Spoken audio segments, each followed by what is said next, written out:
Welcome to Durga Wonders channel. Next topic పట్టకొలత. అందరికీ ముందుగా భోగి శుభాకాంక్షలు. ఈరోజు టాపిక్ మనం పట్టకొలత గురించి మాట్లాడుకుందాం. ఇది కూడా మ్యాక్సిమం ఎస్జిటి వాళ్ళకి ఒక క్వశ్చన్ పడవచ్చు దీంట్లోంచి. టెట్కి ఉంటుంది కానీ డిఎస్సి కూడా పడవచ్చు. డిఎస్సికి చాలా ఇంపార్టెంట్ ఈ టాపిక్. పట్టకొలత ఒక పటం యొక్క స్కేలు 1:40,000 అని ఇవ్వబడింది. పటంలో రెండు పట్టణాల మధ్య దూరం 10 సెంటీమీటర్స్ అయినా రెండు పట్టణాల మధ్య నిజ దూరం ఎంత? రియల్గా ఎంత ఉంది? రియల్గా 40,000 సెంటీమీటర్స్ నుండి పటంలో 1 సెంటీమీటర్ చూపిస్తాం. 1:40,000 సెంటీమీటర్స్ 10 = ఎంత? 10 × 40,000. ఇది సెంటీమీటర్లో ఉంది కాబట్టి మీటర్స్లోకి మార్చాలి. 10 × 40,000/1000 = 4,000 మీటర్స్. కిలోమీటర్లో అడిగితే 4,000/1000 = 4 కిలోమీటర్స్. మనకి అక్కడ కంపల్సరీగా యూనిట్స్ చాలా ఇంపార్టెంట్. అంటే సెంటీమీటర్లు ఇచ్చాడా, మీటర్లు ఇచ్చాడా, కిలోమీటర్స్లు ఇచ్చాడా, అది చాలా ఇంపార్టెంట్. మనకి ఏం లేదు, జస్ట్ మనకి ఎక్కువ బై తక్కువ ఫార్ములా ఉంది కదా, దాన్ని అప్లై చేసుకోవాలి. నెక్స్ట్, ఒక మైక్రోచిప్ నిష్పత్తి పట నిష్పత్తి నిజ నిష్పత్తి 40:1గా ఉంది. పటంలో దాని కొలత 18 సెంటీమీటర్లు అయినా మైక్రోచిప్ నిజమైన పొడవు ఎంత? సేమ్ అంతే, పట నిష్పత్తి నిజ నిష్పత్తి వేసుకోవాలి. మళ్ళీ చూడండి క్వశ్చన్ ఒకసారి. ఒక మైక్రోచిప్ నిష్పత్తి 40:1గా ఉంది. పటంలో దాని కొలత 18 సెంటీమీటర్లు అయినా మైక్రోచిప్ నిజమైన పొడవు ఎంత? ఇక్కడ కూడా అంతే, పట నిష్పత్తి ఇచ్చాడు, నిజ నిష్పత్తి ఇచ్చాడు. మనకు ఆల్రెడీ ఎస్జిటి వాళ్ళకి ఒక ఐడియా ఉంటుంది, ఎక్కువ బై తక్కువ మెథడ్. పట నిష్పత్తి నిజ నిష్పత్తి 40:1, 18:? ఎంత ఇచ్చాడు, ఎంత ఉంది? ఎక్కువ బై తక్కువ, ఎక్కువ వస్తుంది, తక్కువ బై తక్కువ వస్తుంది కాబట్టి 18 × 1/40 = 9/20. ఆల్రెడీ ఇక్కడ ఆప్షన్స్ ఇచ్చాను చూడండి. 9/20 సెంటీమీటర్స్, 9/11 సెంటీమీటర్స్, 10/9 సెంటీమీటర్స్, 11/9 సెంటీమీటర్స్. మీ క్వశ్చన్లో పేపర్లో ఇలాగ వస్తుంది అనమాట. అప్పుడు ఇక్కడ ఏముందో చూసుకోవాలి. 9/20 సెంటీమీటర్స్. ఒక మైక్రోచిప్ నిష్పత్తి పట నిష్పత్తి నిజ నిష్పత్తి 40:1 ఉంది. పటంలో దాని కొలత 18 సెంటీమీటర్లు అయినా మైక్రోచిప్ నిజమైన పొడవు ఎంత? పట నిష్పత్తి నిజ నిష్పత్తి వేసుకోవాలి. ఎక్కువ బై తక్కువ మీకు క్లారిటీగా ఉంటుందని యారో మార్క్ వేసాను చూడండి. అక్కడ 18 × 1/40 = 9/20. మనకి ఇంకా నోట్స్ క్లారిటీగానే కనిపిస్తుందని అనుకుంటున్నాను. ఎవరికైనా కనిపించకపోతే కనుక ఒకసారి నాకు కామెంట్స్లో తెలపండి, నేను ఇంకా క్లారిటీగా తీయడానికి ట్రై చేస్తాను. నోట్స్ మాత్రం నేను ప్రిపేర్ చేసుకున్నది ఇది. ఎస్జిటి వాళ్ళకి ఇంతకన్నా డెప్త్కి డీప్కి మాత్రం వెళ్ళడు. క్వశ్చన్ డైరెక్ట్గానే పడవచ్చు, లేదంటే ఇదే మోడల్లో రావచ్చు. నేను ఇదే క్వశ్చన్ ఇవే నెంబర్స్తో వస్తాయని మాత్రం నేను కంపల్సరీగా చెప్పలేను, కానీ మ్యాక్సిమం ఈ మోడల్లోనే ఉంటుంది. నెక్స్ట్ క్వశ్చన్ చూద్దాము. మొత్తం ఈ క్వశ్చన్ అంతా క్లారిటీగా ఉందో ఒకసారి మళ్ళీ చూపిస్తుందని చూడండి. Centimetres, kilometres. నెక్స్ట్ క్వశ్చన్ చూడండి.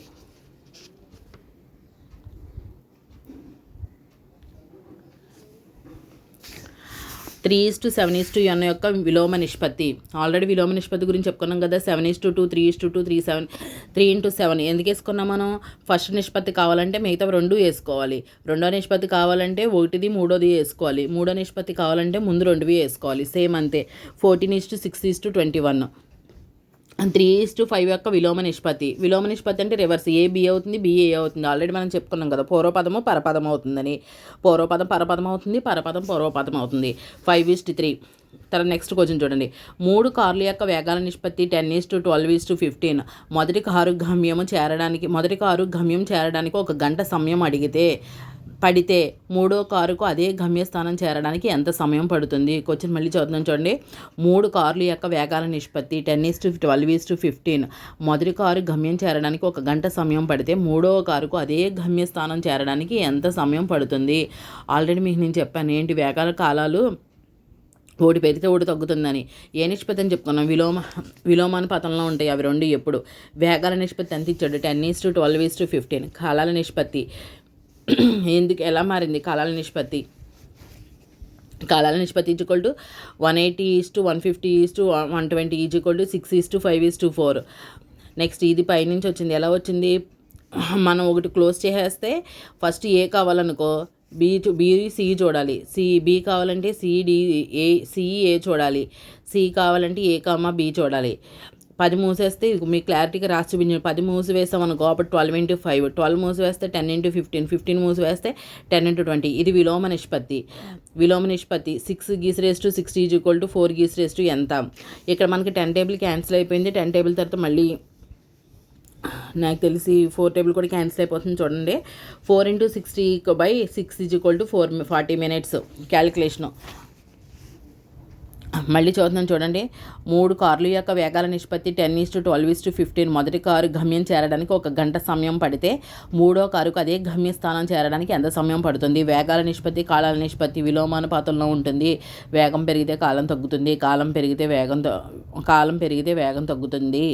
ఇది మనకి ఇక్కడ క్లారిటీగా చూపించాను. ఇది పైనుంచి వచ్చింది. ఎలా వచ్చింది? మనకి 10 కావాలి అనుకుంటే మిగతా 10 మూసేసి మిగతా 2 చూడాలి. 12 కావాలనుకుంటే ఇవి 2 చూడాలి. ఇప్పుడు ఇది విలోమ నిష్పత్తి 6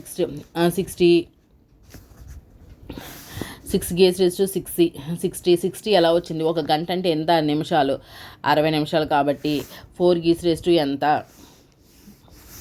40 × 60/6 ఆల్రెడీ ఎక్కువ బై తక్కువ మెథడ్ అప్లై చేయాలి. 40 minutes. క్వశ్చన్ క్లారిటీగానే ఉంది. నెక్స్ట్ 5:8:3:7 బహుళ నిష్పత్తి 45:x అయినా x విలువ ఎంత? ఇది చాలా ఇంపార్టెంట్ మోడల్. కంపల్సరీగా ఈ మోడల్లో ఒక క్వశ్చన్ ఉంటుంది. 5:8:3:7 మనం చూసుకోవాలి. అంతిమ లబ్ధం ఈజ్వల్ మధ్యమ లబ్ధము. సేమ్ అదే మెథడ్. 5 7s 35, 8 3s 24, 7 5s 45. చూడండి, ఏసీ అంతిమ లబ్ధం ఈజ్వల్ మధ్యమ లబ్ధం. AC BD. 15:5 3s 15, 15:56 45:x వచ్చింది. 15 × x 56/45. అంత్యం లబ్ధం మధ్యమ లబ్ధము. ఇది చాలా short cut mother. AC BD. AC BD. Next 3:4 నిష్పత్తి 4:5 యొక్క విలోమ నిష్పత్తిలో బహుళ నిష్పత్తి 45:x అయినా x విలువ. ఇది కూడా అంతే. 3:4 5:4. మనకి ఏరో మార్క్ వేసుకున్నాం కదా. 3 5s 15, 4 4s 16. ఎంత ఇచ్చింది? 45:x. అంత్యం లబ్ధం మధ్యమ లబ్ధము. అంతిమ లబ్ధం అంటే ఏంటి? చివరి పదాలు. 15 × x 16 × 45. x 48. మనకి కంపల్సరీగా టేబుల్స్ రావాలి. కనీసం 2 ఎక్కడి నుంచి 15 ఎక్క వరకు కంపల్సరీగా వస్తేనే మనం చేయగలుగుతాం సమ్స్. నాన్ మ్యాథ్స్ వాళ్ళకి కంపల్సరీగా మీరు రోజుకు 2 గంటలు కూర్చుని టేబుల్స్ నేర్చుకోండి. టేబుల్స్ రాకుండా భాగాహారాలు గుణకారాలు ఏమీ రావు. కూడికలు తీసివేతలు వస్తే మాత్రం సరిపోదు. నాన్ మ్యాథ్స్ వాళ్ళకి మళ్ళీ చెప్తున్నాను నేను, కంపల్సరీగా భాగాహారాలు గుణకారాలు కావాలంటే ఎక్కాలు రావాలి. ఎక్కాలు వస్తేనే, ఎక్కాలు కూడా చాలా ఫాస్ట్గా నిద్రలో లేపి అడిగినా వచ్చేంత ఫాస్ట్గా వస్తేనే మీకు క్యాలిక్యులేషన్ టైం సరిపోతుంది. లేదంటే టైం మొత్తం క్యాలిక్యులేషన్ తినేస్తుంది. మీరు మొత్తం ఎక్కాలు లెక్కేసుకొని కూర్చునేటప్పటికి టైం అయిపోతుంది.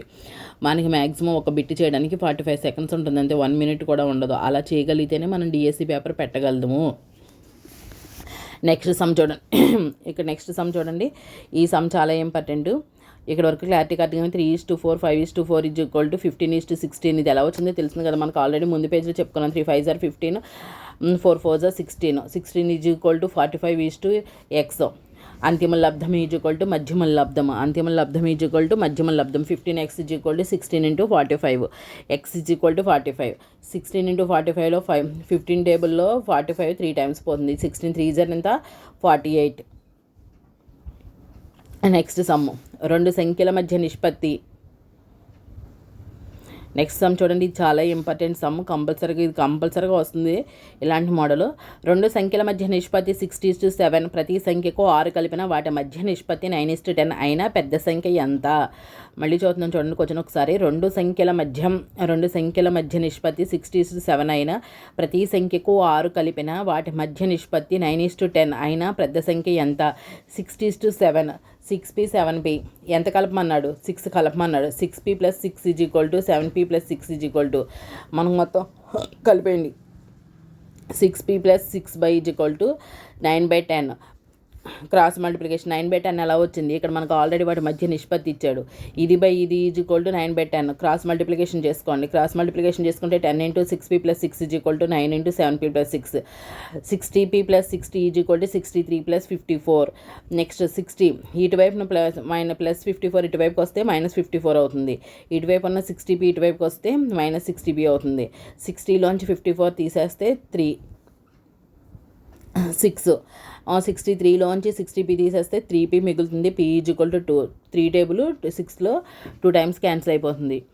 మనకి క్వశ్చన్ మళ్ళీ స్క్రోల్ అవుతుంది చూడండి. 2 సంఖ్యల మధ్య నిష్పత్తి 6:7 అయినా ప్రతి సంఖ్యకు 6 కలిపిన వాటి మధ్య నిష్పత్తి 9:10 అయినా పెద్ద సంఖ్య ఎంత? మనకి 6:7 ఇచ్చాడు. ప్రతి సంఖ్యకు మనకి సంఖ్య ఏంటో తెలియదు. దాన్ని ఫర్ ఎగ్జాంపుల్ పి అనుకుందాం. 6pకి ఎంత కలపమన్నాడు? అక్కడ పిఏ కలపాలి, అది ఒక రూల్ అని ఏమనుకోవద్దు. ఏదైనా మనం పెట్టుకోవచ్చు. ఎమ్మ పెట్టుకోవచ్చు, ఎల్ పెట్టుకోవచ్చు, ఎక్స్ పెట్టుకోవచ్చు, ఎఫ్ పెట్టుకోవచ్చు. మీ ఇష్టం, ఏ లెటర్ అయినా పెట్టుకోండి. నాకు కన్వీనియంట్గా ఉందని పిఏ అని పెట్టాను అంతే అక్కడ. అంతేగాని అక్కడ పిఏ పెట్టాలి, ప్రతి సంఖ్య అన్నప్పుడు పిఏ పెట్టాలి నేను రూల్ కాదు అది. మనకి కన్వీనియంట్గా ఏ లెటర్ ఉంటే ఆ లెటర్ పెట్టుకోవచ్చు. లేదు 6A పెట్టుకోవచ్చు, 6B పెట్టుకోవచ్చు, 6C పెట్టుకోవచ్చు, ఏదైనా పెట్టుకోండి, నో ప్రాబ్లం. అది 6P + 7P + 6 = 6P + 7/7P + 6 = 9/10. ఇప్పుడు మనకి ఇక్కడ లేదు. సెకండ్ మెథడ్కి వెళ్దాం. సెకండ్ మెథడ్ కొంచెం డిఫికల్ట్గా అంటే ఏం కాదు, అది ఇంకా షార్ట్ కట్ మెథడ్. మనకి 45 సెకండ్స్ టైం కూడా ఏం పట్టదు. మనకి ఇచ్చిన 2 నిష్పత్తులు చూడండి. 6:7, 9:7. 6కి 9కి డిఫరెన్స్ అంత 3, 10కి 7కి డిఫరెన్స్ అంత 3. 3P = వచ్చిన డిఫరెన్స్ 2 కలిపేయండి. 2 కలిపేస్తే ఎంత వచ్చింది? 6 వచ్చింది. P = పెద్ద సంఖ్య. మనకి పెద్ద సంఖ్య కావాలన్నాడు కాబట్టి ఇక్కడ పెద్ద సంఖ్య ఏముంది? 7P. మనం అనుకున్నాం కదా P అనుకోవచ్చు అని. 7P = 7 × 2 = 14. మనకి అది ఇది సేమ్ ఆన్సర్ వస్తుంది. ఇది కొంచెం ఫండమెంటల్గా వెళ్ళేది. లేదు షార్ట్ కట్లో చేసేస్తామంటే ఏం లేదు. 2 నిష్పత్తులకి డిఫరెన్స్ చూసుకోవాలి. ఫస్ట్ పూర్వపదానికి డిఫరెన్స్, పరపదాలకు డిఫరెన్స్, మళ్ళీ వచ్చిన తర్వాత ఆ 2 డిఫరెన్స్లు కలపడం, అంతే, అక్కడితో అయిపోతుంది. పెద్ద సంఖ్య = మీరు ఫస్ట్ మెథడ్ సెకండ్ మెథడ్ కూడా రాసుకోండి. ఒక్కొక్కసారి సెకండ్ మెథడే బెస్ట్ అనిపిస్తుంది, ఎందుకంటే మనకి టైం కలిసి వస్తుంది కాబట్టి. మనం ఇదంతా పి అనుకుని మల్టిప్లికేషన్ చేసుకుని ఎడిషన్స్, సబ్ట్రాక్షన్స్ వీటన్నిటికన్నా ఇది డైరెక్ట్ మెథడ్ కదా. కాకపోతే ఏం కన్ఫ్యూజన్ ఏమీ లేదు. ఇచ్చిన 2 సంఖ్యల మధ్య భేదం చూసుకోవడం అంతే. దీని డిఫరెన్స్ అంతా, దాని డిఫరెన్స్ అంతా. ఇక్కడ యాక్చువల్గా ఇక్కడ 2 సేమ్ వచ్చినాయి కాబట్టి కన్ఫ్యూజన్ లేదు. అప్పుడు మీకు ఒక డౌట్ రావచ్చు, ఇక్కడ అక్కడేముంది ఇక్కడేముంది అని చెప్పి. అక్కడేమొస్తుంది ఇక్కడేమొస్తుంది అనేది మళ్ళీ కన్ఫ్యూజ్ అవుతారు.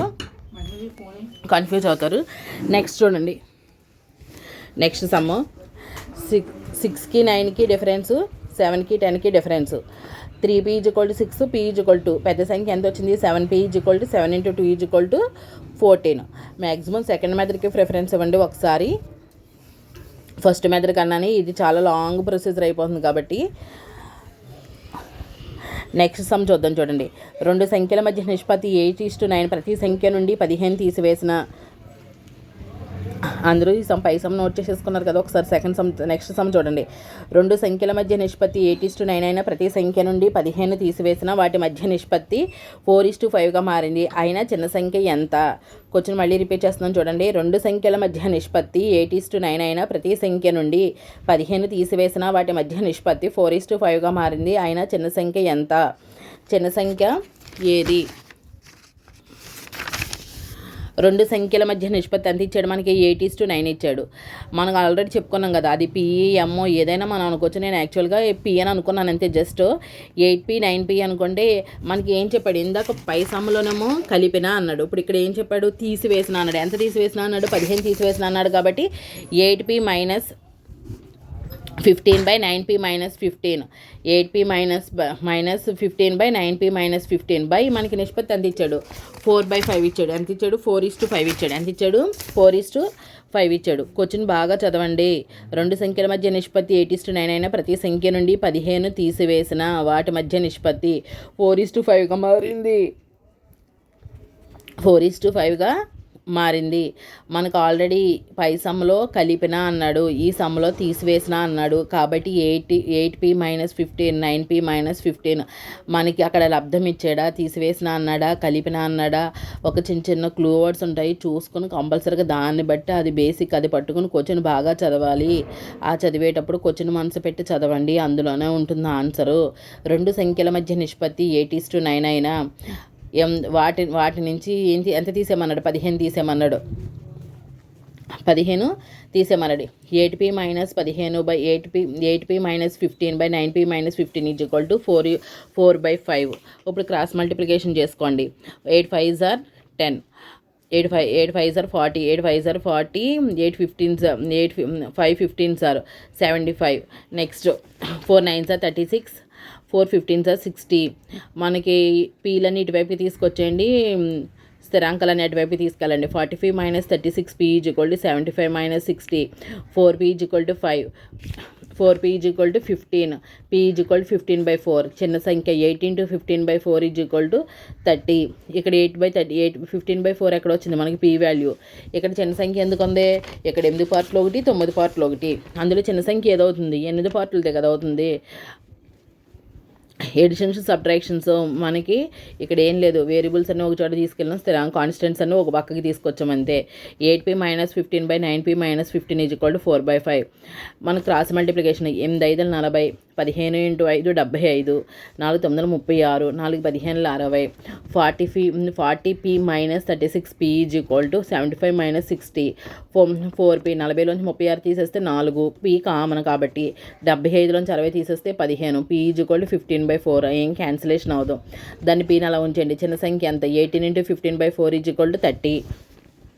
నెక్స్ట్ రెండు సంఖ్యల మధ్య నిష్పత్తి 4:5. వీటికి 4 కలపగా బాగా కొంచెం చదవండి. రెండు సంఖ్యల మధ్య నిష్పత్తి 4:5. వీటికి 4 కలపగా నిష్పత్తి 22:27గా మారింది. అయినా పెద్ద సంఖ్య ఏది? సంఖ్యకి ఏం కలపమన్నాడు, 4 కలపమన్నాడు. 4p + 4/50, 5p + 4 is equal 22/27.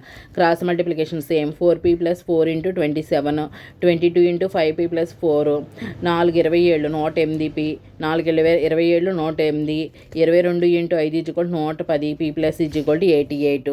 మనం ఇందాక చెప్పుకున్నాం కదా, వేరియబుల్స్ అన్నీ ఒక చోటికి, కాన్స్టెంట్స్ అన్నీ ఒకవైపుకి తెచ్చుకుంటే 108లోంచి 80 తీసేస్తే 20, 110లోంచి 108 తీసేస్తే 2p, 20లో 2 ఎన్నిసార్లు క్యాన్సిల్ అవుతుంది, 10 సార్లు క్యాన్సిల్ అవుతుంది. పెద్ద సంఖ్య ఇక్కడ ఇచ్చిన భాగాల్లో పెద్ద సంఖ్య ఏది?